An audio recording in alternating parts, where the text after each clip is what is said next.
Shadows of the Damned 2011. Shadows of the Damned is an action-adventure game for the PlayStation 3 and Xbox 360. Grasshopper Manufacture created the game, directed by Massimo Guarini and produced by Goichi Suda and Shinji Mikami. Electronic Arts released the game on June 21, 2011. The game takes 8 hours to finish the plot. It is played in third person and follows protagonist Garcia Hotspur from an over-the-shoulder camera viewpoint. Hotspur carries a torch, pistol, machine gun and shotgun, which are actually all disguised by the demon named Johnson. We'll talk more about that later. As the shadow renders Hotspur's adversaries invulnerable, players must carefully draw attackers away from regions of darkness. It is a game you could love, but not necessarily because you'll enjoy playing it. The things it excels at, the weird graphics, the fantastic soundtrack, the unusual tales and side stories, are largely unrelated to what you accomplish. Before we go into our explanation, we have a very small request. If you like our content, please support by subscribing to our channel. This is a small click for you, but for us, it means a lot. Thank you. Let's begin. So the way I see it, you are either with me,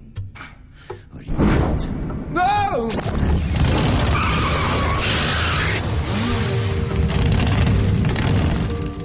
A memorable trip down to hell. Shadows of the Damned isn't your typical first-person shooter. The game was designed by three of the industry's most beloved and eccentric game designers: Goichi Suda from Killer 7 and No More Heroes, Shinji Mikami from Resident Evil, and Akira Yamaoka from Silent Hill. The first two gentlemen developed the most inventive and twisted digital rendition of Hell. The previous gentleman was perhaps responsible for one of the finest soundtracks of this generation. With a squad like that, you might be wondering what the game is all about. Garcia Hotspur is a skilled Mexican demon hunter who isn't scared to offend evil demons. However, Hotspur finds out that his lover Paula committed suicide one day. The Lord of Hell kidnaps the mentally crazy but incredibly gorgeous girl. Although Paula does not express her feelings for the Mexican lover boy, he chooses to take a risk and pursue her in hell. Garcia is fortunate in that he is not wholly alone in this hellhole. Garcia seeks assistance from Johnson, a former demon himself. But now he's simply a random flying skull that can turn into really cool stuff. A machine gun, a shotgun, a motorcycle, and a big boner are all available. Don't get me wrong, Garcia's favorite gun is called Boner. When Johnson calls an interesting female, he gets all aroused and transforms into the big boner. This is your pistol, except that it has an absurdly long barrel. Johnson will primarily be used to shoot the furious demons you'll encounter on your adventure. This will occur similarly to Resident Evil 4. You'll be following the action right behind Garcia's shoulder. It was a sound system back then, but we are used to more contemporary and smooth shooters nowadays. Because of this viewpoint, the game mechanics may appear old-fashioned. The good news is that you'll be able to enhance Johnson using jewels. Blue diamonds will allow him to convert into a new weapon, but red stones will enable him to enhance damage, bullet number, etc. During your journey through hell, you will undoubtedly fall for the charms of both central characters. The voice acting is excellent, and the two characters' wit is ridiculous and twisted. It's the sense of humor that distinguishes this shooter.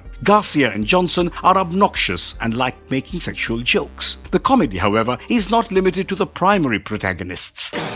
Is that a floating strawberry? Oh, gimme. Oh, these things are like demon catnip when I was little. Johnson?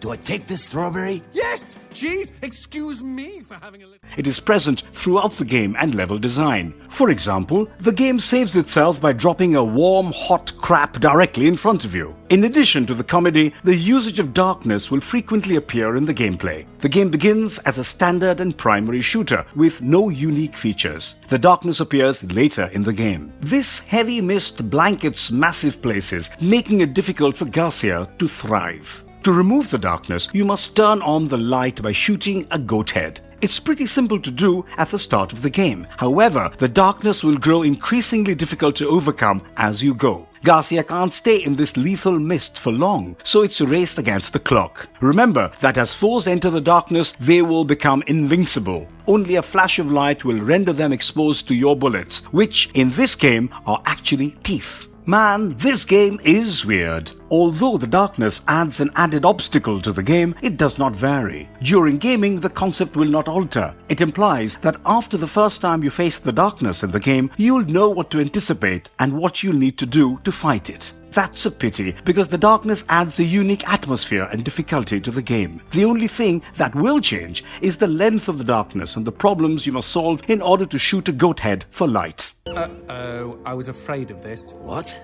Why is it suddenly getting dark? This isn't ordinary darkness. If you stay in it too long, it'll suck the life out of you. Quick! Use the light shot of... The same is true for the bosses Garcia will have to face. They are all imposing, and their gameplay concept is very distinctive. The developers went over and above to create one of the most unsettling and horrifying boss fights in gaming history. Was it successful? Not quite. The bosses are indeed terrifying and disgusting, yet their weak point is constantly shown to the player. It indicates that completing such bouts will not be difficult. To defeat the bosses, simply fire all of your bullets at the vulnerable point. It is a squandered opportunity because the gameplay remains mostly unchanged.